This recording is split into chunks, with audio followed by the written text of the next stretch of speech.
How do we overcome fear of failure as a student?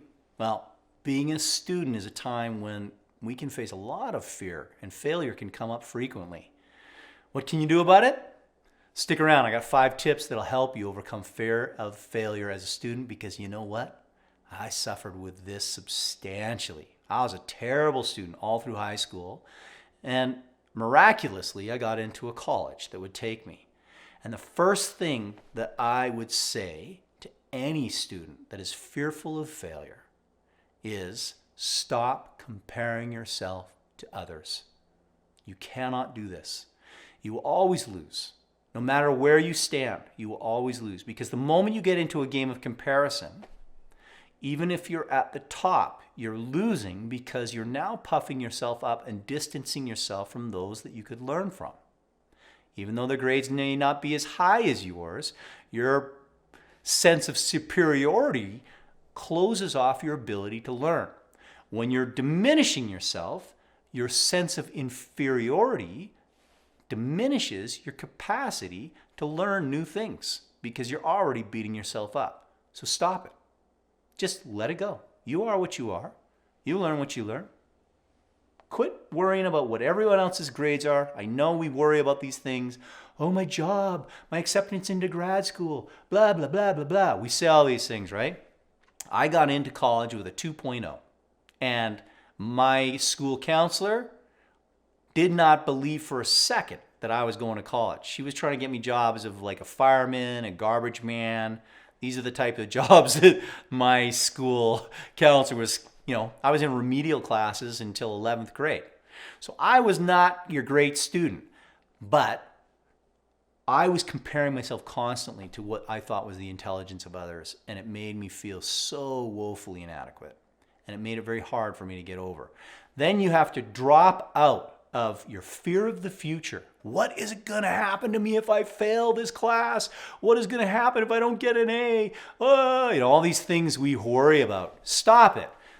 Get out of the past. I failed this before. I'm no good at math. Or I'm no good at this. I'm no good at that. Stop it. Get in the moment. Live in the space when you are like, hey, I'm just learning this. I'm going to take this in, let the noise drop away, and you'll start to open your mind to new things. Number 3, establish a routine of good work habits. If you build a routine, a daily routine, I considered my academic process, I paid for my college. I remember I tree plant all summer, and then I used that money to go to school, and that money meant a lot to me. And so I was paying for every credit that I was earning, and I felt like this was my job. And I would go to school at, whatever, usually my day I would start at 8. I didn't like to have classes before 8. And I would work an 8-hour day. I considered it a job. And I would stay on campus and I would study and I would work. And I had this routine that I followed of how to get my stuff done. And the more I built that routine up, the more habitual it became, the better my grades got. I went from being a student on academic probation to being on the honor roll and getting an academic scholarship. Astonishing. When my teachers heard that I was on academic scholarship and had been accepted to grad school, many of them thought that that was a lie. It's impossible. How could that kid have pulled that off, right? Because I had not had these things in place for me. A routine of work habits will overcome many of the deficiencies that we face with our own intellectual capacity. The 4th thing, get excited about learning. Who cares about grades? Fuck the grades. I know you think you need it to get that job. I know you think you need it to keep your scholarship. I know you think you need it to make your parents happy. You don't. What you need, the purpose for which you are in school is to learn. It is not to get an A. Though that may feel what the purpose is at the moment that you're in, drop that. If you become excited about what you're learning, what you're getting exposed to, the frontiers of imagination that this is opening up for you, it will have the impact you want it to far beyond what you understand. I actually went to school with a guy when we were studying English. I was in my undergrad, and he was so intelligent. And we would study together because he knew everything. We worked so hard together. And then when we would get into the class and take the tests, I'm good at tests. I just am. And so I would pass. I typically, my undergrad in my English program where I was typically the top of the class in my exams. And he was usually second. And he was always frustrated because when we studied together, he knew more than me and I would do better than him on the tests. But the powerful thing that I loved about this guy, in spite of that issue with grades, is he just loved to learn. And he went on to get his PhD and become a professor because this is a guy that just loved to learn. And maybe he didn't test well, but he absorbed this information. He brought it into himself and it became a part of him. And his understanding was not just consolidated to barf out on an exam. He made it a part of him. And that, over time, compounds and changes the nature of his intellect, his capacity, his ability to speak, the way he moved. It was powerful. Number 5, evaluate expectations on grades impacting professional outcomes. Are they real? I used to think all kinds of things. I thought I could never get into grad school because my first year as a freshman, I was on academic probation. I had a terrible showing my freshman year. I skipped out a whole chunk of it, went skied. Didn't show up for classes. Funny enough, I didn't do well. But I was able to recover from that and do quite well. But I always felt like maybe I couldn't get into the best schools for grad school, or maybe I couldn't go on to do things. And I limited myself, even in applying to jobs, because I immediately censored myself, diminishing myself because of my expectations of grades. I expected straight A's. I didn't have them.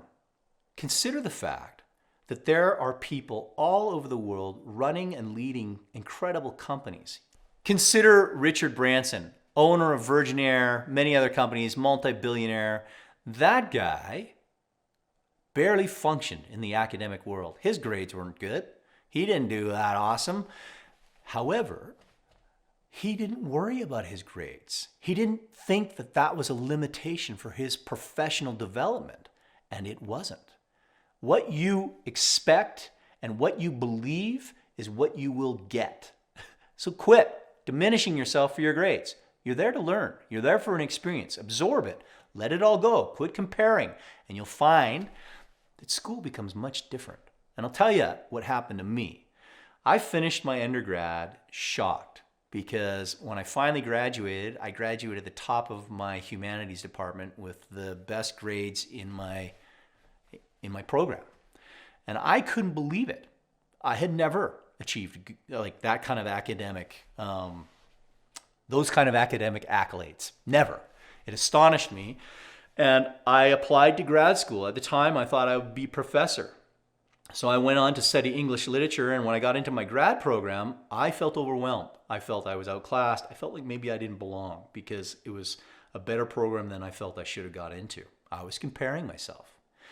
And I went to my first class, and the professor had us read a book before we started class, and we came.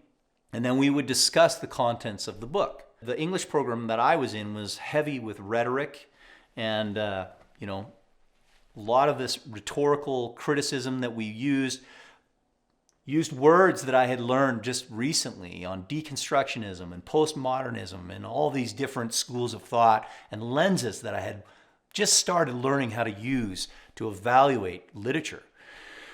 And it was so new to me that I felt a little bit uncomfortable with my grasp on what these words meant. And I'd spent a lot of time studying. And as I'm sitting in this class discussing the nature of this book with the other students that I was all impressed with because I felt like they were so smart, they were saying things and using words that left me confused. I was utterly confused at the end of the class. I didn't feel like I had understood anything that had gone on. The way they were using the words that I thought I knew left me feeling I didn't understand anything. And I went home. I was married at the time, and I said, I don't think I'm smart enough to be in this program. And I just was like, I'm not understanding what people are saying. And my wife at the time said, well, why don't you just ask them, what do they mean? And I was like, okay, but that's so embarrassing. I'm going to show how little I understand, because I didn't want to feel like the dumb one in the class. Again, I was comparing, right?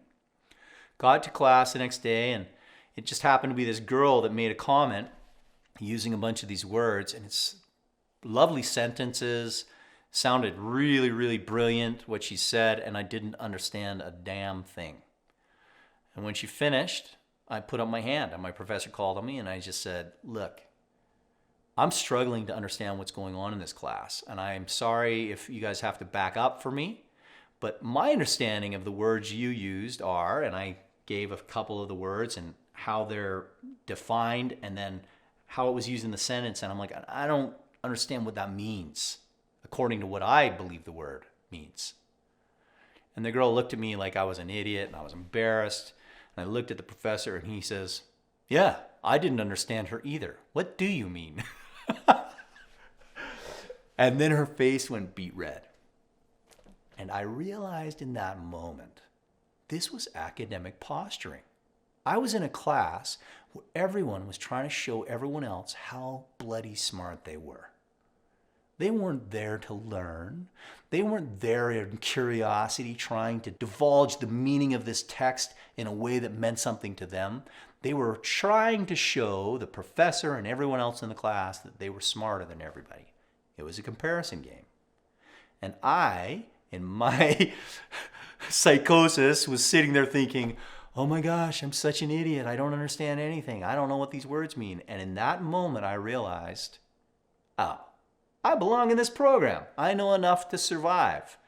And it changed the nature of what I did, because I quit falling into those steps that I've outlined for you. So, if you're worried about failing with your academics, just get out of the whole mindset of what it is that people are putting up, the grades, the top of the class, the ability to go to a best grad school, the ability to get in with the best places. None of it matters if you dive in and learn. You make what you are experiencing a part of you, and this will become the living breath that drives doors to open when people see, man, this guy gets it.